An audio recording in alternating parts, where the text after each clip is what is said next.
Bonjour, bonsoir à tous, mon nom est Faust Drakan, et bienvenue dans ce deuxième épisode des légendes parallèles.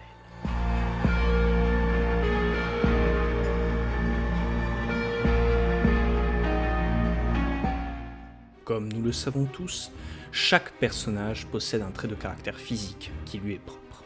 Pour certains, ce sera une arme, pour d'autres, ce sera un symbole, voire même un costume.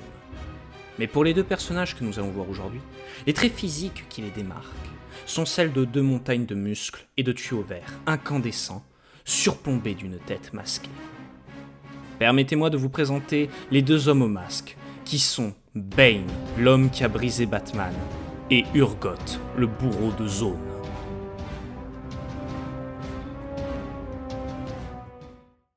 Dans des mondes comme celui de Batman ou de League of Legends, la guerre existe. Et qui dit guerre dit qu'il y a forcément des perdants et des trahisons. Dans le cas de nos deux protagonistes, que ce soit une raison ou l'autre, le résultat fut le même. Un séjour à perpétuité en prison. Dans cette dernière, Bane et Urgot subiront les pires atrocités, allant de la simple tentative de meurtre, aux séances de torture, et à l'isolement dans des cellules plus meurtrières que n'importe quelle arme. Durant leur supplice, une obsession va se créer chez les deux personnages. Pour Bane, ce sera l'idée de conquérir Gotham et de vaincre Batman, persuadé qu'il est sa némésis, suite à un rêve qu'il a fait plus jeune. Pour Urgot, l'idée sera de devenir le seul et unique maître de Zaun, et aussi de se venger de Swain, l'usurpateur du trône de Noxus, qu'il a laissé pour mort dans les mines technochimiques de la ville basse. Dans les deux cas, les personnages se considèrent comme des élus, et ont su se forger un grand respect de la part des autres prisonniers, au point que ces derniers les suivent aveuglément. L'événement qui les mènera à devenir des leaders idolâtrés est tout simplement la destruction des chaînes qui les retenaient. Cette libération se traduira par la mort de tous les êtres leur ayant fait du mal, et aussi par la fuite de la prison où ils étaient enfermés. Cependant, après avoir subi des expériences en prison, ils ne s'arrêtèrent pas là. Bane utilisa ses améliorations physiques pour devenir le maître de Gotham, en imposant sa domination aux autres criminels, mais également en faisant la chose que personne n'a réussi à faire, briser Batman, le chevalier noir de Gotham. Pour Urgot, la douleur était la véritable force motrice de Zaun.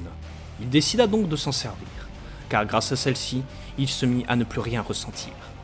Il s'améliora donc, afin de devenir plus qu'un homme, plus qu'une machine. Il devint une idée. Suite à ces améliorations, il mit à mal toute l'organisation des barons de la chimie et plia en grande partie la cité de Zaun à sa volonté. Il est à noter que dans un cas comme dans l'autre, malgré leur aspect visuel très brutal et imposant, ils restent très intelligents. C'est cette fusion d'intellect et de puissance qui mettra à mal plusieurs fois les héros qui tenteront de les affronter. Bane et Urgot sont des êtres qui paraissent équilibrés sur plusieurs points, capables de se battre, de diriger et d'élaborer des stratégies. Ils paraissent imbattables. Bien qu'aujourd'hui leurs histoires respectives ne suivent pas la même voie, ce qui est sûr, c'est que face à eux, si vous croyez que l'obscurité est votre ami, sachez que moi je suis né dedans. J'ai été façonné par elle.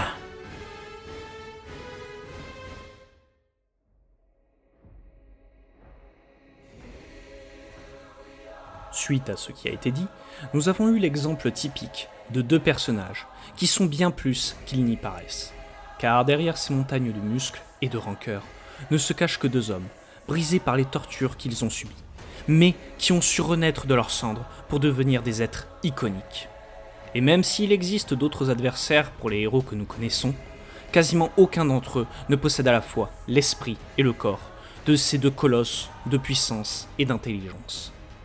Tout ceci conclut alors ce second épisode. Je vous remercie de l'avoir regardé.